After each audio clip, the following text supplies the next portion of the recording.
Hey, good evening, Minnesota libertarians. Sorry.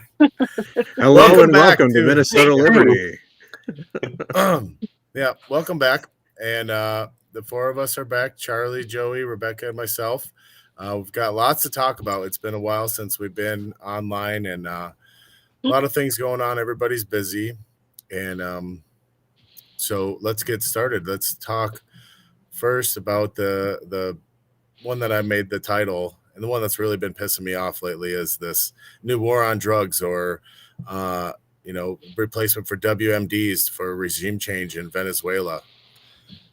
I honestly, back in the early 2000s, I was gung ho, right? I think most of us were. We were all about this, and I was laughing at all the peaceniks that talked about, oh, this is just for oil, it's for oil, and I thought, no, that's all bullshit. And this is literally what this is, and Chevron, Exxon, or whatever, all these companies are trying to get access, and Trump is let her rip and just blaming it on the drugs.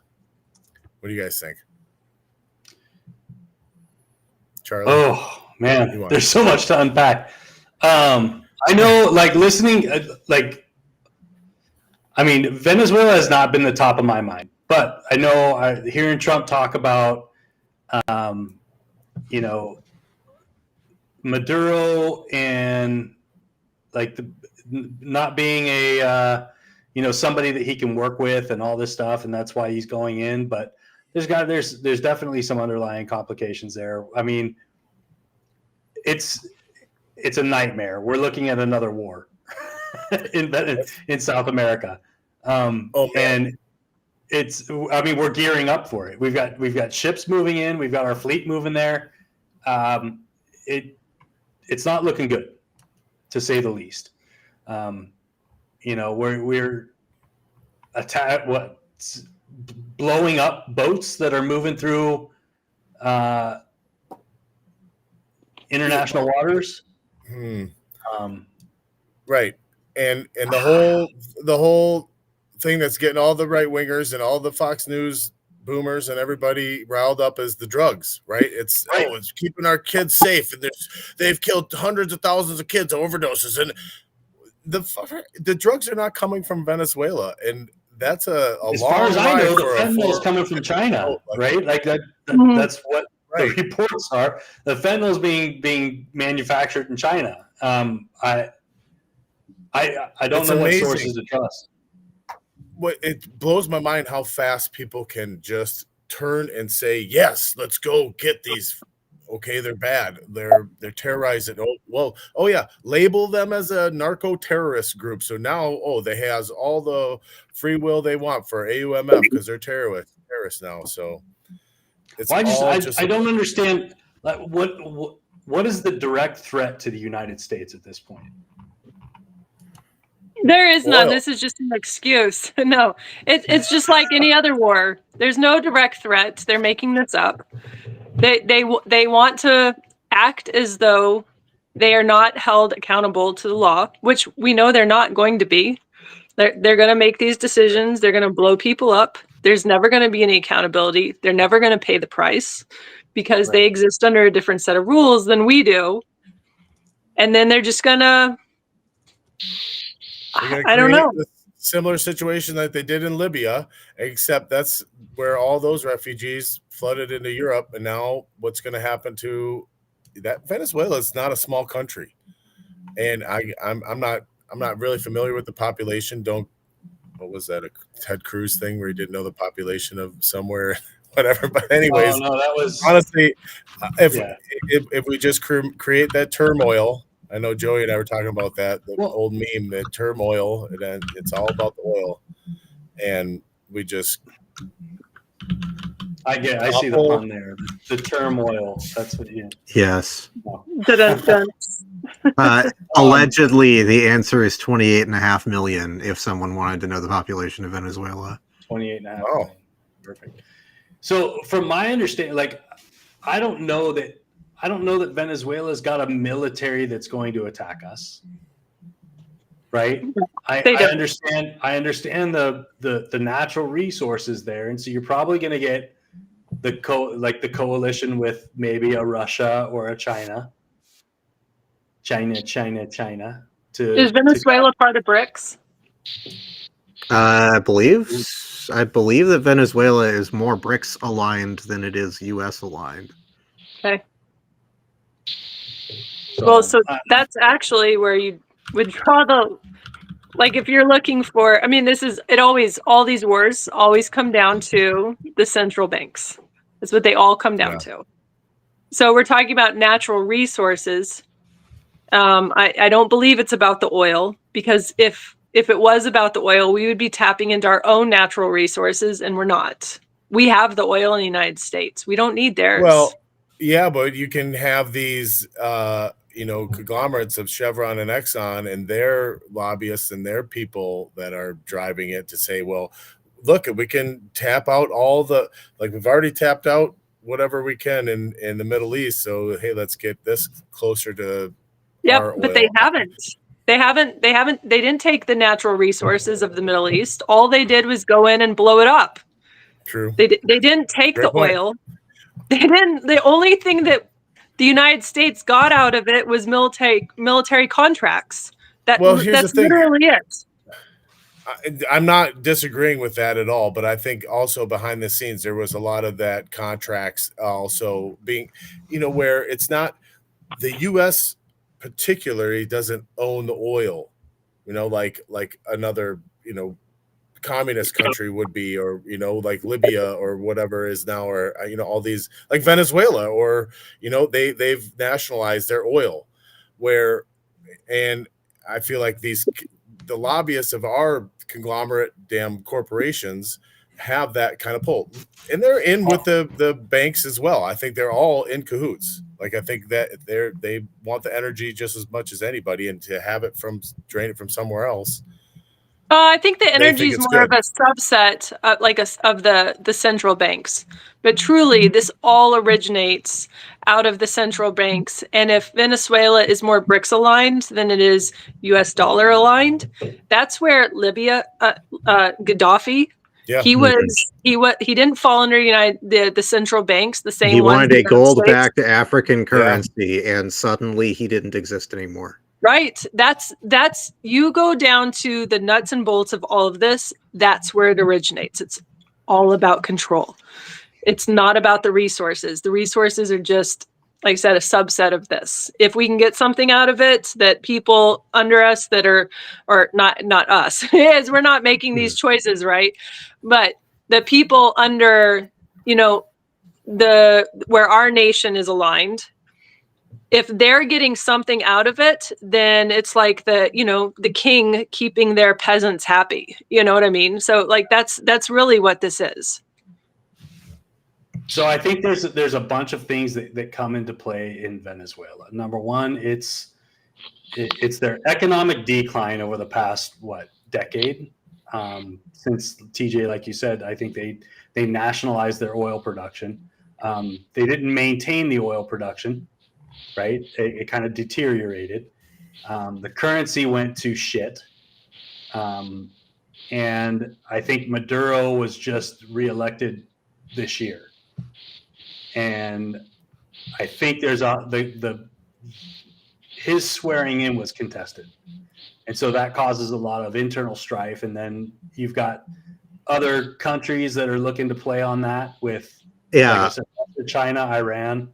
Actually, the reason Venezuela isn't in BRICS, or at least the excuse that was used, was that Brazil said, "Oh no, we don't trust your elections, Venezuela. We can't let you into BRICS."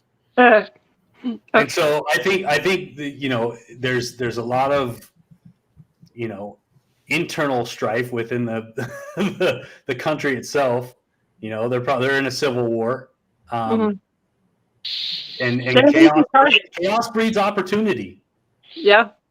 And so what we're looking at is we're looking at the possibility of other players coming in to back Maduro, to at least give him an outlet, and then basically take over. World War III. Yep. And I don't think the U.S., at least President Trump, is not of that that mine. He doesn't want Maduro there. So, And why can't these people just mind their own business? Dude. and that's the thing. So if we look back and we go, okay, well, is it us that are instigating? I don't know. I feel like though that so obviously all these documents are classified now, but 50 to 75 years from now, guess who's going to be right? It's going to be everything eventually comes out. You know, what was it? All the JFK files, the CIA. What the guy that just shot the 2 National Guard soldiers was a CIA asset. Yeah.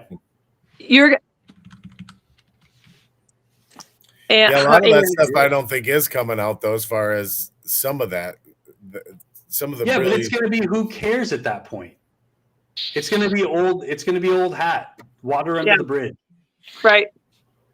Right. What has to happen is that the CIA was decisions involved in the JFK assassination. Okay. Nothing ever came of it. 50 years later, everybody's like, well, we already knew that. Exactly. You're just confirming it. Mhm. That's anyways, you won't convince me that the CIA is not already in Venezuela. They are. I'm a 100% guarantee they are. Uh-huh. They've been, And that they're not pulling the strings. They are. You know, and I don't know. I'm going to keep that thought to myself. But this is being recorded. We are on air. I am. This is live. You shouldn't say It is everything. entirely plausible that people whose loyalties are to the U.S. bureaucracy have some say in the direction of actions being taken both by and against Venezuelan government officials. Sure. That way. Yeah. So talking about the, the big talk and the videos you get to see all over the social media and share them on the news are the boats, these 4-engine boats that are loaded up with drugs and being blown up. Megyn Kelly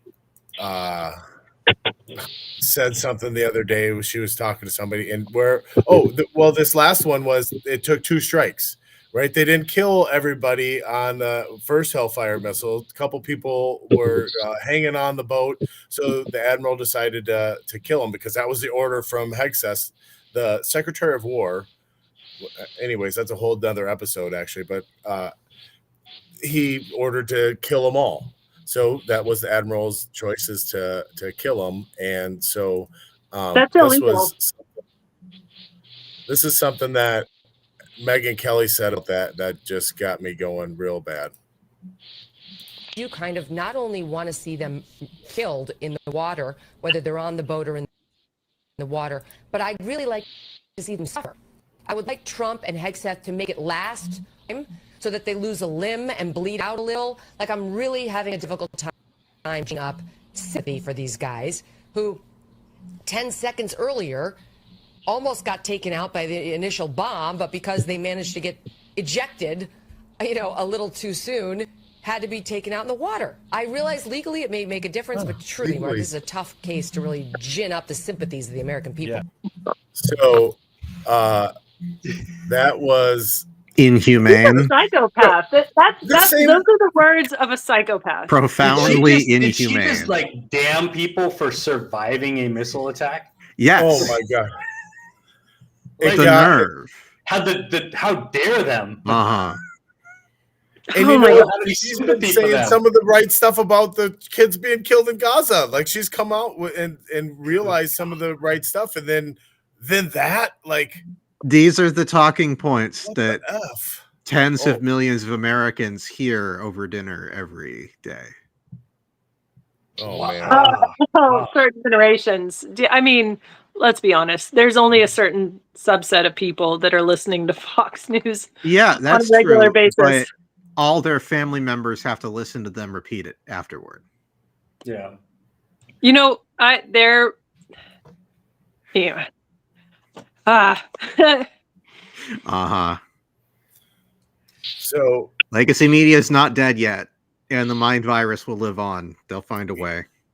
Right. And it's just so scary that it happened that fast. Like there's so many folks now and anybody like us. And I've seen some of the folks that are still, very much Republican or whatnot.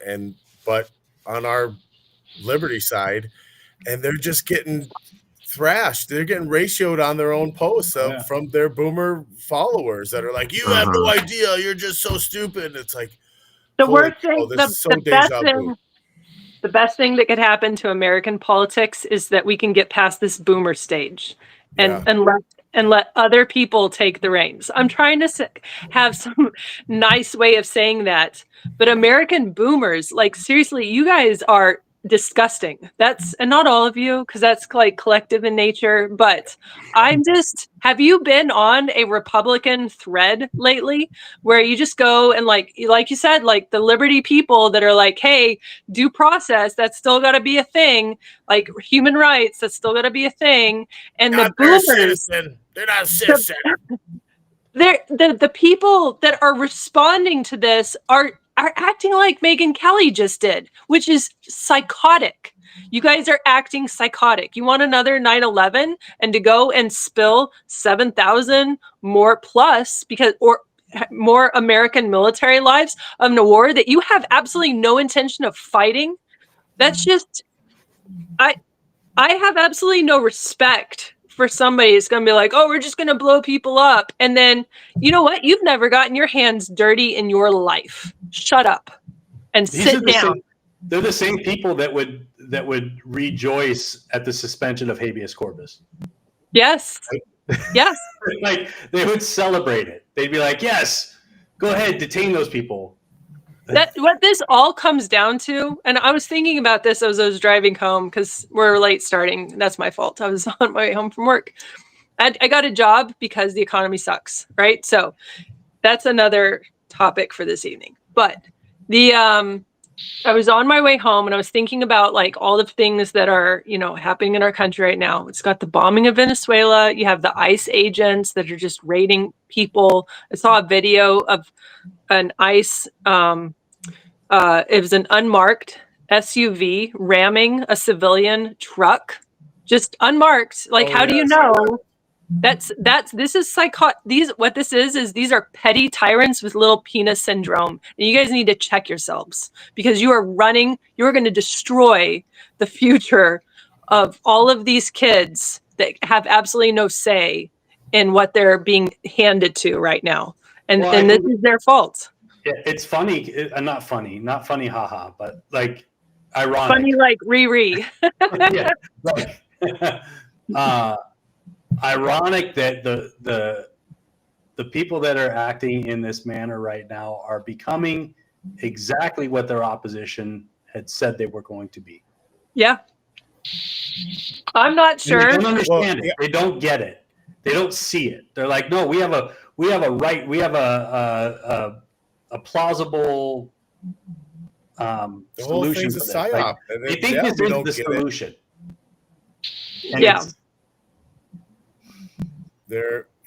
I think they're totally. I'm not a fan of the shit that they're pulling either. I do think that there has been quite a buildup of this replacement or whatever some people want to call it. Sure. But there are a lot of folks that are honestly fed up. And hey, man, I don't want to say I sympathize or empathize with someone that is a fucking bigot, because I don't. You know what I mean? But there's definitely some parts of our own way of life that is being changed.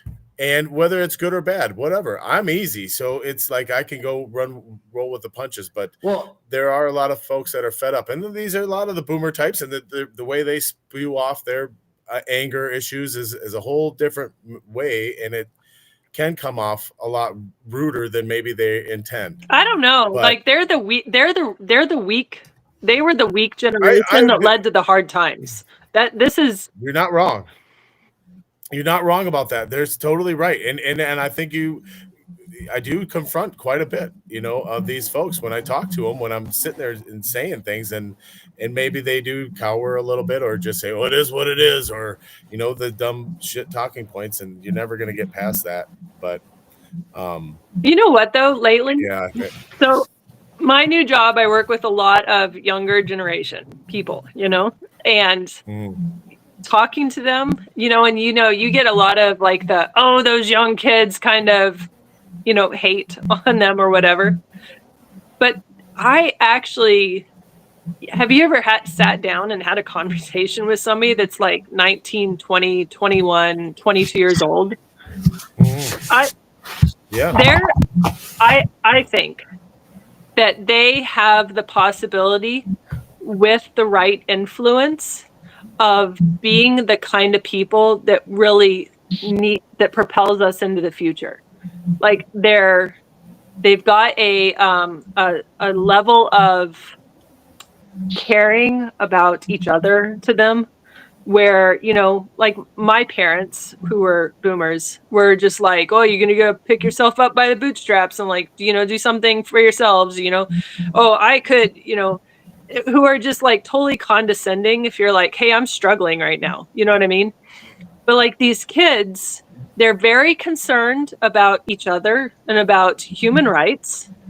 I think that some of it's misguided because, the indoctrination system where they went to school taught them, like socialism, and that kind of stuff is the key. So there is some unlearning that has to happen, but they're very open to hearing it. That's what I've noticed, is that they want the conversation. They want to understand. And you got to remember too that a lot of these kids were, especially the 19 to 22, 23-year-olds, lost, like they were already teenagers, 16, 17 years old, 18 years old when COVID lockdowns happened, right? So they were aware enough to know what was going on and to see what unchecked power from the government, the result of that could be, and how it hurt people around them and hurt them too, right? They're watching the inflation that's like it's not, we're not at hyperinflation, but the cost of my groceries has doubled. But nobody, there's no side knows what's causing inflation other than ours. Like, we're the little faction that actually understands inflation, but all sides blame it on other shit. They don't, but see, they're open to the conversation. And so these are the people that we need to be reaching out to. The older generations that allowed what is happening right now to happen on their watch, they're a lost cause. We need to quit trying to appeal to them and even care about what they think, and just go straight to the youth, because the youth they're hurting. Their rent is extraordinary. They've been sold a lie on American prosperity and American promise, which doesn't exist anymore. Not at all. They can't afford their basic things very well. The price of vehicles, gas, grocery, housing, all of these things, the problems that didn't exist, right? These problems didn't exist 40 years ago. Yeah, 20 years ago. It's funny how you talk about your experience as a barista. Well, my experience at the food shelf with all these older folks there, that all the retired folks volunteering there, and their strife is very similar, except it's on the opposite end, right? But you're not wrong as far as their life choices, and they're towards the end of their life and dealing with the same bullshit from the subsidized government crap, the healthcare and all the housing and all the stuff that they've had to deal with their whole life, and the promise of Social Security that they've had, and the things that they've been promised as well. The Social Security check that they can't even, you can't live off of the Social Security check. That's indentured, not indentured, but kind of indentured servitude to live in poverty for your dying days. Like that's really what Social Security is. Yeah. Well, and the thing is the Social Security program has changed over time, right? It's like you get it regardless. It's not a safety net anymore. It's just here's your check. Right. So even people that are wealthy are still receiving Social Security, whether they need it or not. Well, I paid into that. I get mine. Exactly. We can't blame it. Well, so that kind of opens up a whole thing, which we didn't even talk about in our pre-meeting, of the dang Minnesota paid family leave forced tax that we're about to all incur here coming up in a few weeks. Holy crap. Actually, I got it right here. We just had the damn meeting, and it says that if you're paying in your monthly contributions for me employee only, $40 a month, but the take home benefit, where is that other sheet? The take home benefit was going to be like $1,800 a week. Huh. So What? if I was contributing, right, so barely not even $500 a year that will be taken out, and then my employee will contribute that as well. So the state will be getting roughly $1,000 a year, but then when I take that 20 weeks of leave, it's up to $800. I know it was, or $1,800 or something, or $1,600 a week. So the math just isn't there, and where Well, they're going to be relying on all the people that are paying into this because they're forced to, right. who aren't having kids.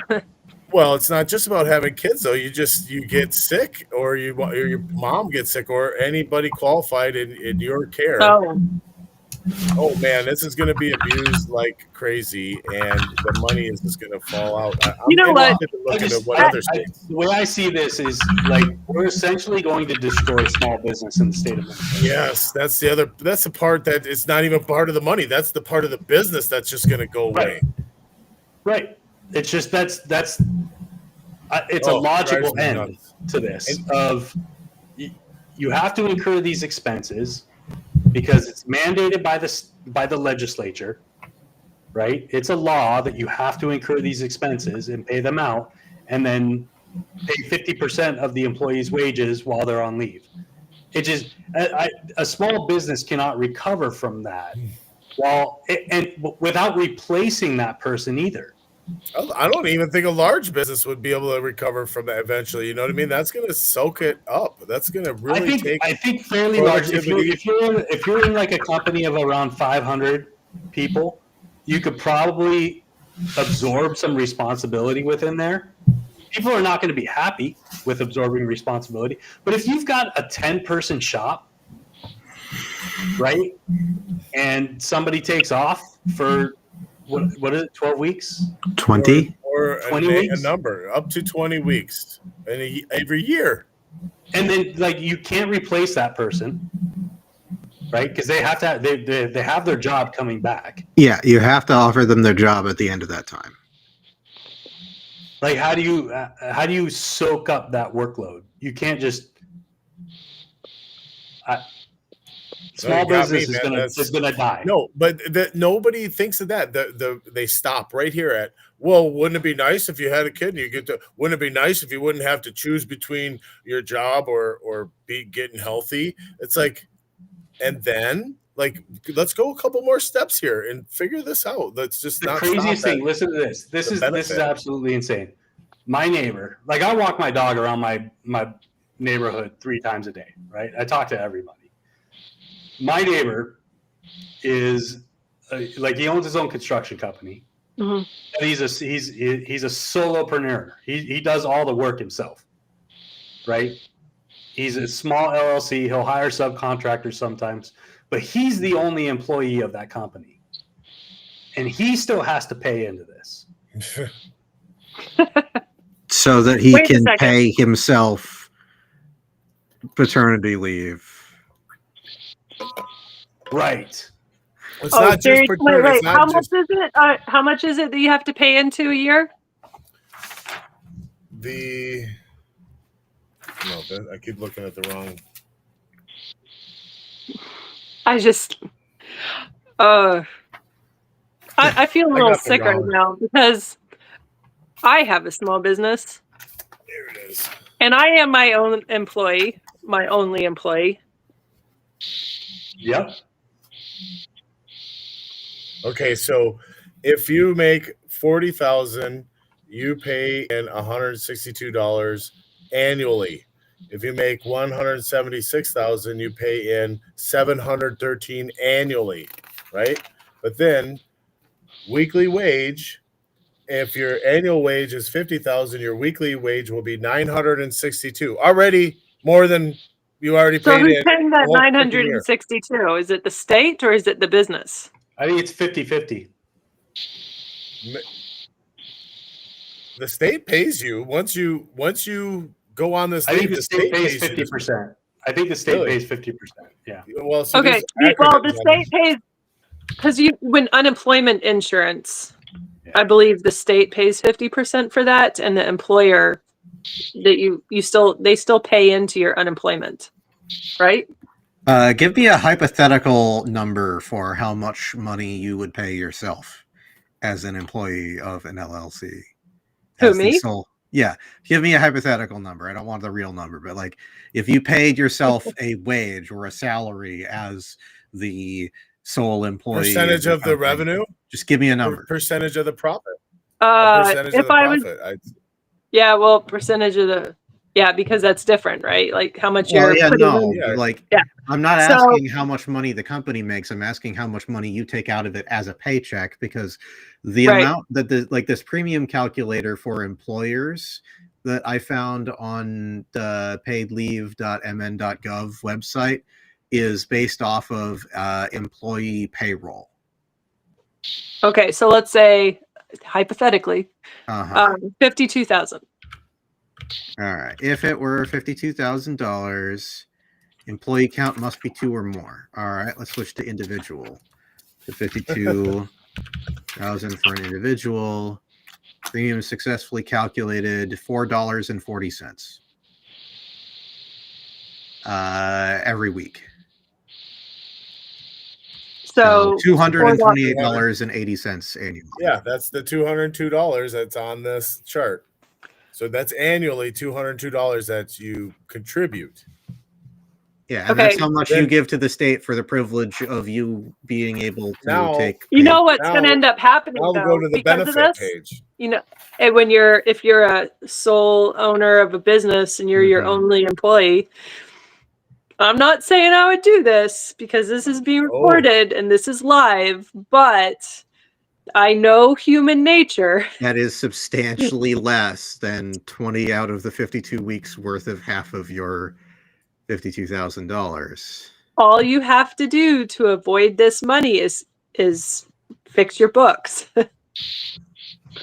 And to avoid paying the fee, yeah, the tax. Because I was going to say that you could give yourself paid leave, but hey, that's what I was going. That's Yeah. where I thought you were going. yeah, because you could Rebecca, just give yourself 20 weeks. pay that's in the kind of 400, fixing 200. your books, guys. That's kind of the same thing.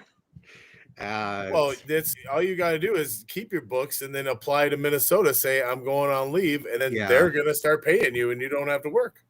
So this this is the thing, and maybe this is coincidental, but like all of the fraud that's been happening in Minnesota. I'm just put this out there. Just think about this. I think we had 2,000 something adult daycare centers open up. Adult daycare centers, right? And if those are all single person LLCs, and then they all authorize themselves to take 20 weeks of leave. And there's more than one way there. The state pays for that? Like, yeah. Oh, that's going to be happening. I'm telling you. And imagine of all that, and like you're saying, the percentage of your contribution compared to what your benefit is, that means like only 10% of the people need to start taking this benefit, and I feel like it's going to run out of money. Hey, look, it took us less than 5 minutes to figure out how to extort money. A whole hearing on this. And we're not even a whole hearing on it. Yeah. To delve in the direction that Charlie brought up, apparently the Minnesota Department of DHS, Department of Human Services, just set a 2-year ban on new group home licenses to combat this. And the thing is, it's a blanket ban. Because when you're a government, every problem is a nail and every solution is a hammer. So clearly the solution to the problem of a bunch of scammers making shoddy old person daycares is to ban any new old person daycare company from registering, no matter whether it's run by nurses or run by a guy out of his bathroom. It doesn't matter. It's all banned now. You can't open another one. Well, I'm just going to be excited to see what excuses they're going to come up with when this really starts going to shit. By March, February, March, I guarantee you there are going to be all kinds of companies saying WTF, and individuals with the $4 a week coming out of their paycheck. And I apologize. So I'm reading this. It says, okay, the premium contribution is, the total premium is 0.88% of the employee's wages, and the employer has to pay 50% of that. For now. Yeah, that's right. for the now. employer pays 50% of that. The employer doesn't pay 50% of the reimbursement the when you're on leave. That's the state pays that. Exactly. The employer, it's just like they payroll. just nationalize the workforce tax. and solve all the problems. That's right. Well, this is 2.5 steps in that direction right here. Yeah. I don't know. I am so black-pilled lately. Yeah. Do you guys? Part of me is like, maybe we just need to stop trying and let it fail. And I just found another lovely clause. Employer and employee contributions. Employers can collect up to 0.44% of wages from employees to cover their portion of the premium. In other words, half of this cost on employers is likely to be passed down to employees. So everybody is going to see, everybody who works for a big company that is going to figure this stuff out before 2026 begins, is going to see yet another line item on their pre-tax before on their paycheck before they get the check. Following that thread, right? Everybody, like all your people that are advocating for this type of concept are also complaining about stagnant wages. Right? And if you're going to say, "Oh, we're going to do this," but now the employer has to soak up 0.44% of the wages, the increases are going to be way less. You're not going to get your annual increase of your 3% or whatever it is. It's just not going to happen. There's no way a small business is going to be able to absorb that. No, there's no way a big business is going to be able to absorb it. They're going to be like, no, we're going to drop our max annual increase from 5% down to 3%. Charlie, when I adopt a son, I better be able to bond with him for that 6 weeks. Right. Come on. You better be able. That's all people are thinking about. That's all they think about is the benefit or the goodness. And there are already a bunch of companies that already offer this, right? This is an insurance that you can already get if you just pay this, probably less than what they're already forcing you to take. Guaranteed less in 5 years. 5 years from now, this is going to be way more than 0.044%. This used to be part of your benefit package. Well, exactly. Well, that is all a negotiation between an individual and employer, anyways. But healthcare used to be part of your benefit package too, and now we've mandated that. Yeah. Oh yeah. Yes. And we've seen the failures 15 years later of Obamacare, right? Oh my God, Yep. I need to check now it starts coming out that. Honestly, if you don't have insurance, it's cheaper to pay for your healthcare with cash than it is to go through your insurance company. Good. And I hope that goes more and more. I wish, folks like the whole weed market, and I'm not changing the subject, but it's on the same lines. These people just need to have some civil disobedience, and start doing their business. And Rich doctors the same way, right? I don't know what, I'm sure the feds or the cops are definitely going to come, like Dr. Jensen got his license taken away. So then he'd still try to practice and whatever. These things, I don't know how to fix it, but I think that's it. We just got to stop obeying their bullshit.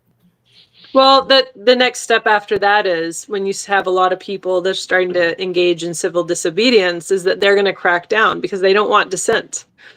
So then you got to be prepared for the next step, because Yeah. it's not going to stop at civil disobedience, because that's going to make them more aggressive, more angry, and it's going to cause people to be specifically targeted. I mean, we're already seeing some of that kind of thing, where groups of people are being specifically targeted, right? And it's going to get worse. It's going to get worse before it gets better. Right, everybody, no, all the groups have to just be disobedient, and civilly, like I said, just don't comply and do your anarchist business the way you wanted to do it. The way this is it. And real quick on the healthcare front, I just want to plug. I mean, I know a couple of us have been to the Citizens Council for Health Freedom dinners. Mhm. Great organization. Twyla Braze is, leading that organization, and check them out. Citizens Council for Health Freedom. That Rand Paul, there's this like a text message screenshot that's been shared around that Rand Paul is really trying to, and he's already discussed this with Trump, and who knows if Trump's even listening to him right now. You know what I mean? That his freaking bullshit, but of trying to open up the marketplace, and really that's another, the one first good step is to just open it up, so that's not just Blue Cross Blue Shield and United and Alina are the three health groups that we can choose from in Minnesota, and it's all this state, and Kaiser Permanente or whatever it is in California. Kaiser Permanente. Keep it like a Kaiser. I always see that. So anyways, that's really, we all know that's the answer. You open up the market.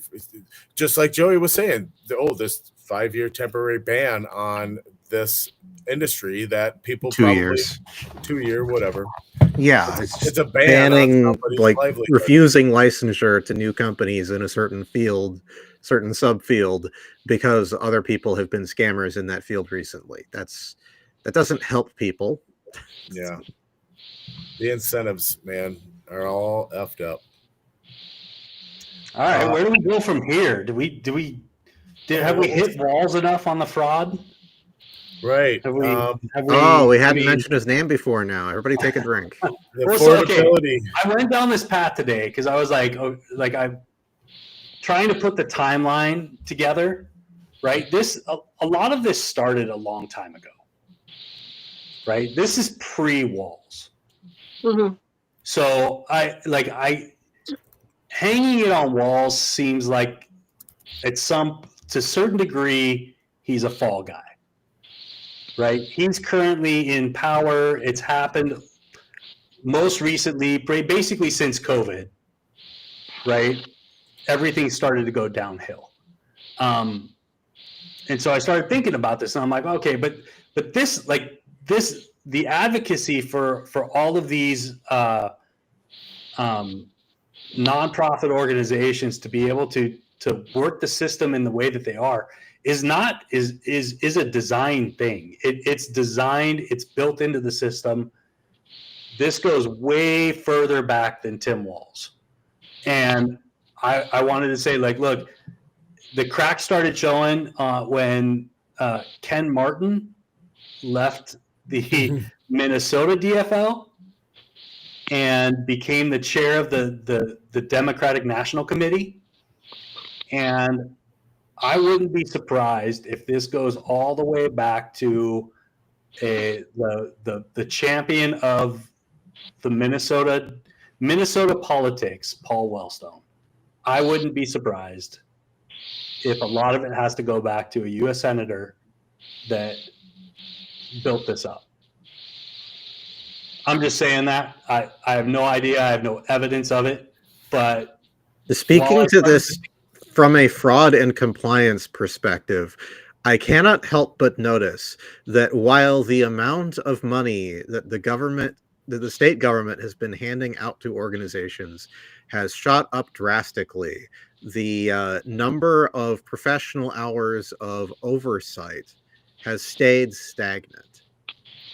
That is a crucial component of this. Well, I think oh my gosh, fraud is everywhere problem. It's because instead of handing out $500 million, it was handing out 3 or 4 or 5 times that to 10 times as many organizations, and there are still only a dozen or so people working on the team that does oversight for these grants. Well, I think they got overwhelmed. I think there was too many people trying to take advantage of the system, and they just got overwhelmed. Their typical tactics of disregarding valid information. Because if you look at I think it was Channel 5's report on the Office of Legislative Auditor, right? The Office of Legislative Auditor was actively telling legislators that there is fraud happening, and there was no action being taken at the legislative branches. Yeah, because the OLA can make as many reports as they want to, but if the legislative panel that they report to doesn't initiate any action in response or doesn't forward it to a police agency, nothing happens. Right. Well, what police agency? Because those are equally as corrupted in Minnesota. That's not really. So where do you take that information to? Because they're all bought and sold. It has to be the legislature. It has to be the legislature. They're the ones that passed the laws. They're the ones that allowed this to happen. They never took up the holes in the legislation to stop it. They're the ones that approve those budgets that are going to nonprofits. But that's assuming that they did that accidentally. Well, if it's an accident, stop it.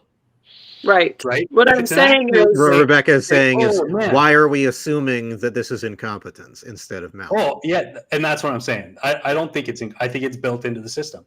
Right. So this always, it's that age-old question: are they doing this intentionally, or are they just idiots?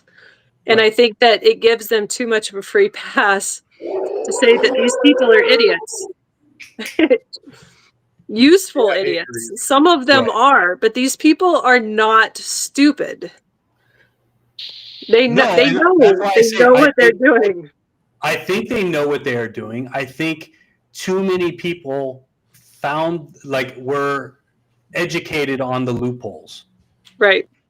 I think the education spread faster than the infrastructure could hold up.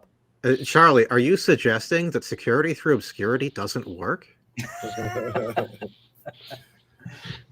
Well, maybe these folks that are tasked with the oversight, maybe, who knows, that education that you're talking about, maybe it came from them. And there's a percentage that comes back. I bring this up Walter Hudson made a good point. He said he's lived in Minnesota his whole life. There are people that have no idea how to set up a business, that have lived in Minnesota their whole life. They don't know the process. They don't know the laws. They don't know how to do this. And now we have people that haven't been in Minnesota for maybe 18 months that have businesses set up, that are actively getting tax dollars sent to them. There is some sort of infrastructure or organization that is helping them do that. Absolutely. Yeah. And so that was, but I think it was the intention up front was of goodwill, right? Here is a land of opportunity. Here is how you take advantage of that opportunity. But that advantage, there were too many loopholes. There were too many unseen pathways to extract money from the system, and they were taking advantage of it. They didn't know any better, I don't think. At some point they did. At some point they had to know better, but they didn't care at that point because there were no repercussions. It's just like the Reason magazine thing. It's a great idea with the best intentions. What could possibly go wrong? Yeah. And the incentives are all there for the fraud to just be rampant.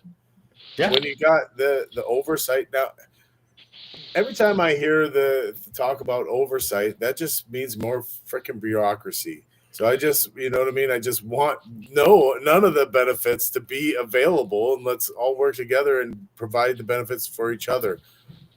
I know that sounds more commie than anything too, but it's just No, I man, mean, you used to be able to just work hard and be able to reward yourself with your hard work. yeah. That's not possible anymore. No doubt. That's right. Again, we're the only ones that understand where that inflationary force is coming from. Nobody I talk to, other than libertarians, understand the Fed and understand the fractional reserve banking and all this other stuff that is really effing us in the ass.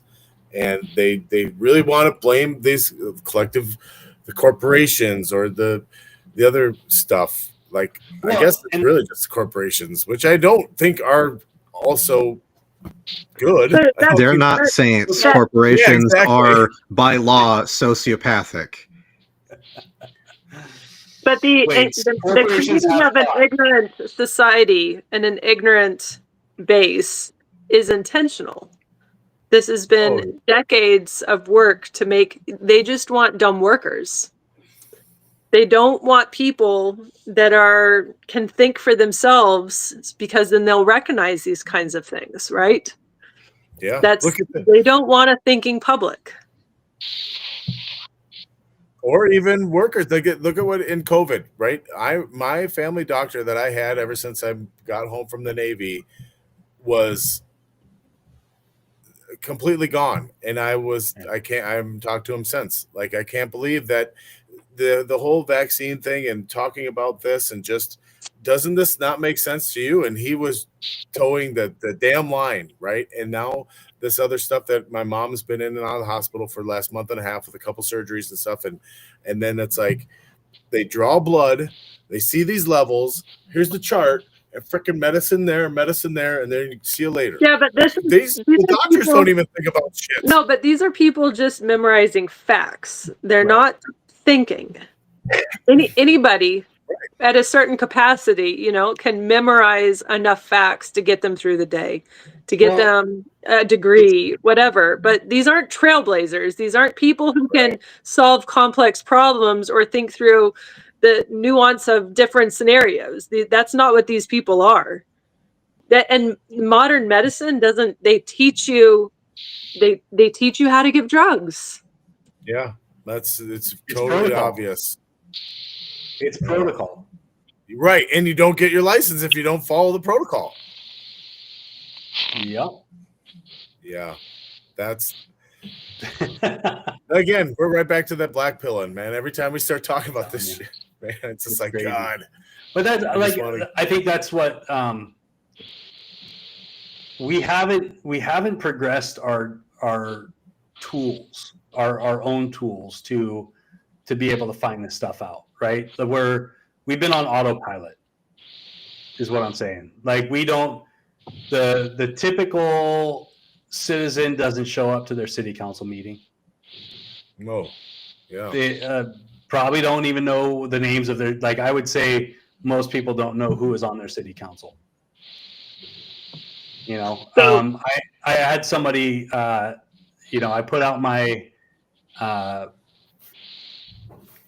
my run for state auditor on Facebook, and I had somebody ask me a question. They said, "Well, I just think people are like, they don't care about politics." And I was like, "Well, I get it to a point, because I said something about I trust the people of Minnesota to make good decisions if they have the information in front of them."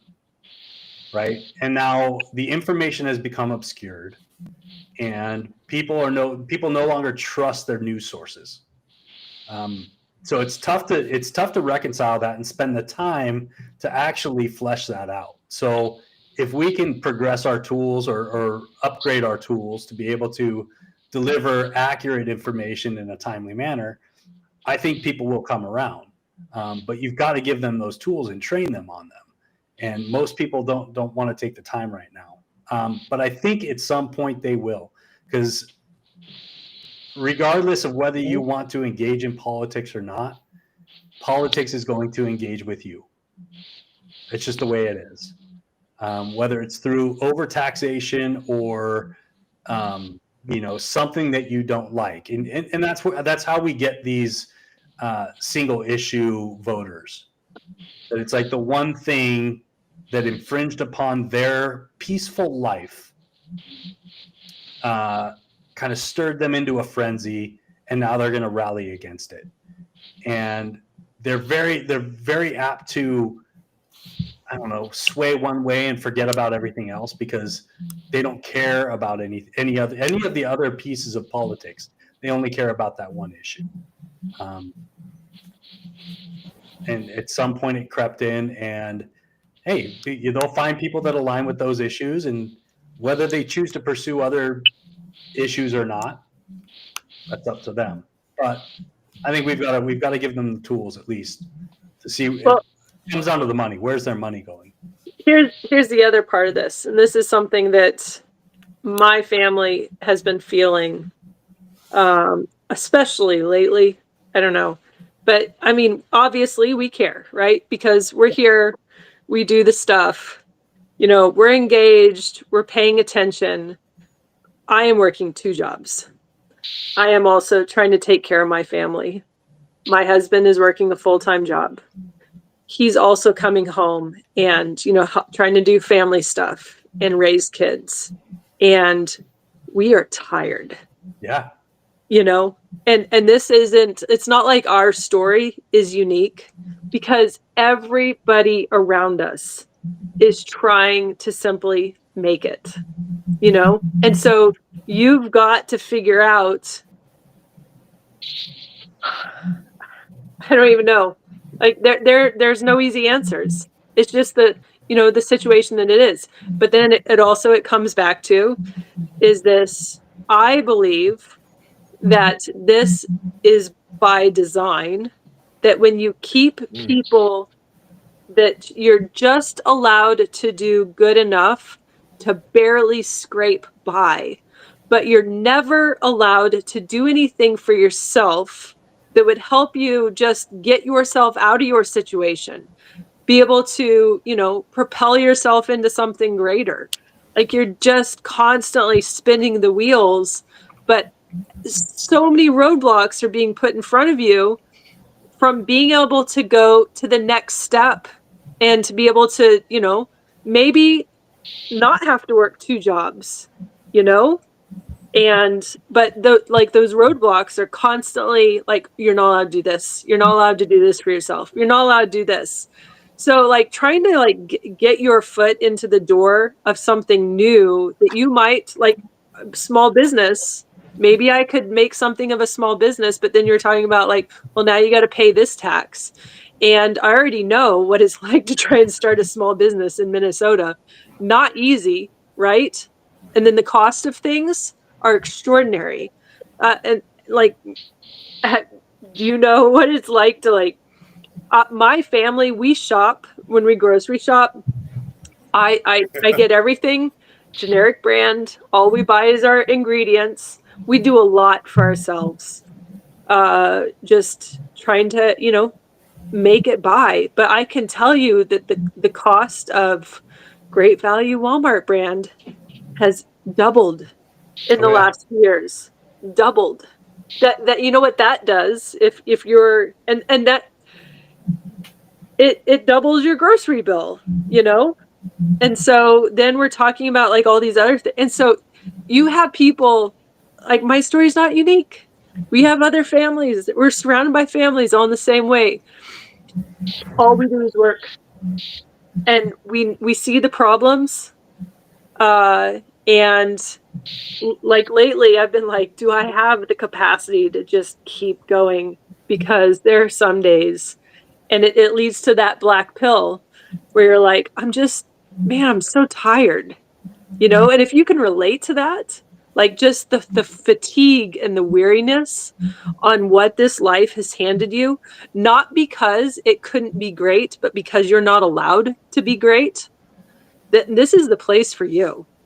We've got to figure out how to come together and then just start attacking this, strategically attacking this, obviously in a peaceful ways, right? Well, and listen, the attacking in our perspective is just remove,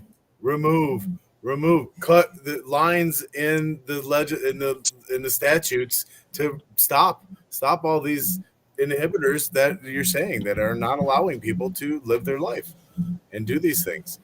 And that's the way I want to attack our legislature is just remove these inhibitors. And it's not about placing anything more on anybody, obviously. So that's the message I want to say is that I don't want to attack anyone. I just want to remove anything that is on anything. Yeah, but they're going to see it as an attack, though, because they want their systems in place. You know, but there like, it is. we do agriculture. We have a farm. We do all this stuff, and people are like, "Oh, well, what can we do to help our farmers?" Deregulate the industry. Take off the regulations of the industry. Take off the food caps. Take off you can only sell this for this amount of price. There's absolutely no reason that our greatest natural resources are forcing people to work impoverished when we all need to eat 3 times a day. Why? It's because of the overregulation that is killing our industry, and our greatest natural resources, which is our land and our agriculture and our ability to provide for ourselves. There is no reason that should be struggling to the degree that it is. The only reason it is because of the regulation at the hands of the government. And as soon as you start talking about, I don't understand this, farmers the same way.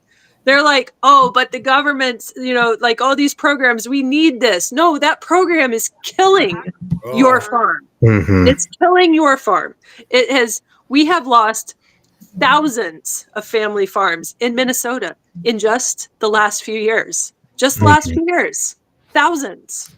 And what it's doing is that it's taking the average size of the farm, which used to not be big, and it's making the average size of the farm bigger because all the small farms can't compete, and the large farms are just absorbing what the vacuum that the small farms are leaving behind, right?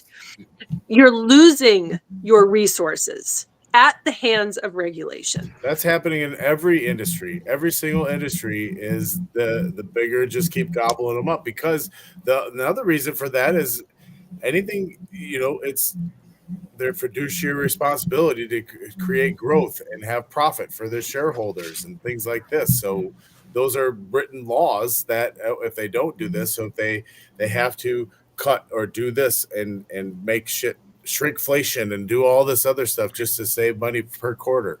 Yeah, legally mandated sociopathy. That is what a publicly traded corporation is. Legally mandated sociopathy. Because they have one and only one objective, according to the law, and that is to provide financial benefit to their shareholders. Yeah. And that things like taking care of their employees and making sure their employees have good quality of life goes by the wayside. Things like making sure that their customers are actually enriched by their products goes by the wayside. It goes by the wayside because volume. The people that you put in charge of those companies have a mandate, right? Yeah. And the shareholders are the ones that elect this, that are. And it's going to come down to board members that are saying, no, we're going to move a CEO out and move somebody else in who's going to increase our bottom line. But the issue is that the choice of who is on the board of directors is a choice that is made by majority shareholders. Right. So you can't do something like, unless you have enough capital to become a large plurality shareholder, you can't get a voice on that board to elect someone as the CEO or COO who actually wants to enrich the organization's long-term. And when you look at this, if you've got a company that's looking for private equity, the private equity firm is absolutely going to have a seat on the board in order to be able to fund that Mission or We've seen the whatever. startup craze go nuts, right? So if you're looking for a seed funding or something, you're going to give up a seat on the board. Yeah. To somebody that has a fiduciary incentive to see progress. To provide a return on their investment to and so now you people look, that whose money they are managing or who they borrowed money from. And most of that comes back to BlackRock, Vanguard, those State Street, like the big companies that are funding all of these conglomerates that have a seat on the board, or elect a representative, have a representative on the board for them. That's business. And it comes back to, I would say it comes back to the Interstate Commerce Clause. Yeah, that one's definitely an evil. And why do you think Citizens United was, codified? Right? Now, interestingly enough, I saw somebody, and I don't know if this is true or not, but Montana is challenging Citizens United. So that would be an interesting thing to keep tabs on. Joey's on it. He's Googling. Yeah. That's the one about the PAC, the political action committees and stuff. And they're not individuals. The corporations can fund political. I don't know, man. I'm not even that mad at that one. You know what I mean? Even though it's obviously money. And I'm obviously that still naive that believe that the message is what's important for the person. But, you raise all this money. What is that going to really do for you in an election other than propagandize your district? A proposed 2026 ballot measure would limit the powers that the state of Montana grants in corporate charters, restricting political speech. Anyways, we ready to wrap up? Yeah, I was just going to say one thing we didn't make time for was the AI bubble. Oh my gosh. Another segment for that. Yeah. Can we do it again tomorrow? Do you guys want to talk again tomorrow? I'll talk again tomorrow. I can do that. I'll talk again tomorrow. I'm going to have to buy myself a mic. This holding my phone the whole time so I can be on this podcast is for the birds. Not fun. The AI bubble is such a fascinating topic right now. I'm just going to say this, in the next, every sector of our economy is going to be affected by AI in the next 5 to 7 years. That's the way it is. It's not going to stop. It's not going to slow down. But the thing is that if you want to build a computer right now, you better buy your parts. You better have bought, if you want RAM for a computer, you better have bought that RAM a month ago. 100%. There's no way you're going to get a graphics card. It's going to go away. Microsoft has invested in NVIDIA. XAI has invested in NVIDIA. We will dig into it tomorrow because I have so much that I want to say on this as well. And Charlie, you and I are approaching this from a similar perspective, but we are not aligned on this. So this is I want to really know interesting too, because I'm not even that familiar with what you guys are talking about. I heard Scott. I want to talk about the funding Ouroboros. That's going to be fantastic. What I do think about AI is that, it's going to replace all this stuff. What it can't replace is people that work with their hands. Right. I don't. How's AI going to? There are certain a jobs. chatbot cannot do physical labor. There are computer things that can do portions of physical labor, but in all honesty, most of them have been doing most of that for decades. Right. All right. We've mentioned that element before, and we've teased the next episode, which is likely going to be less than 24 hours from now. So All right. Awesome. Thank you all for Great. tuning in to this lovely Cool. return episode. Minnesota Liberty Season 3 has commenced. Thank you so much. The Libertarian Party of Minnesota is responsible for the infrastructure for this podcast. We're all members of the LPMN. We would love for you to join us. Please check us out, lpmn.org. Check out our events. Give us money. Join us. Show up for events. Volunteer. Fantastic. Vote for libertarians. Yes, that as well. Good night. All right. See ya.